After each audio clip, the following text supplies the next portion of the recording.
Hi friends, so in this video we are going to see that two different concepts. One is how to access the member variable and second one is how to access the member function. Right. First one we will discuss about how to access the member variable. So two different member variable can be used inside Java class. So one is a static member variable and second one is a public member variable.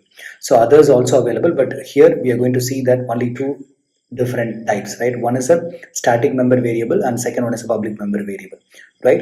So here a and b are the public member variable, a1 and b1 are the static member variable, right? So in main function, if you want to access these two different types of variables, if you wanted to access the static member variable, there is no need of object, right? Object is not required. But if you wanted to access public member variable, you need to create the object, right? Okay, so here for the class intro, I have created object 11 to access the public member variable, right? So this is all about the public member variable and static member variable, right? Without creating object, you can access the static member variable, right? After creating the object, you can access the public member variable and static member variable accessing also possible, right?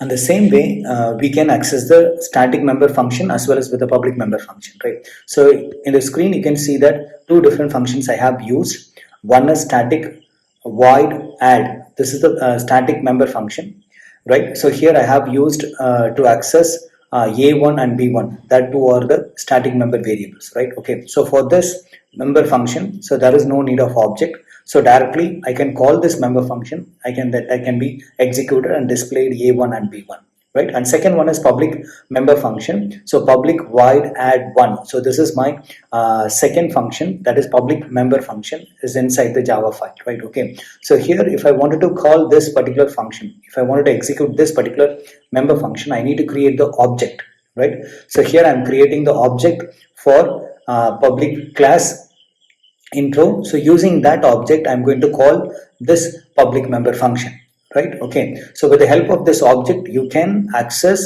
public member function as well as with the static member function, right?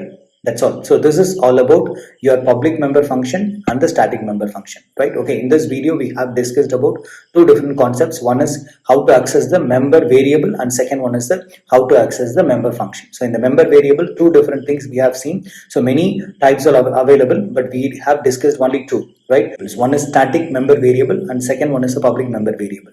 And the same way we have discussed about this member function also, static member function as well as with the public member function. Okay.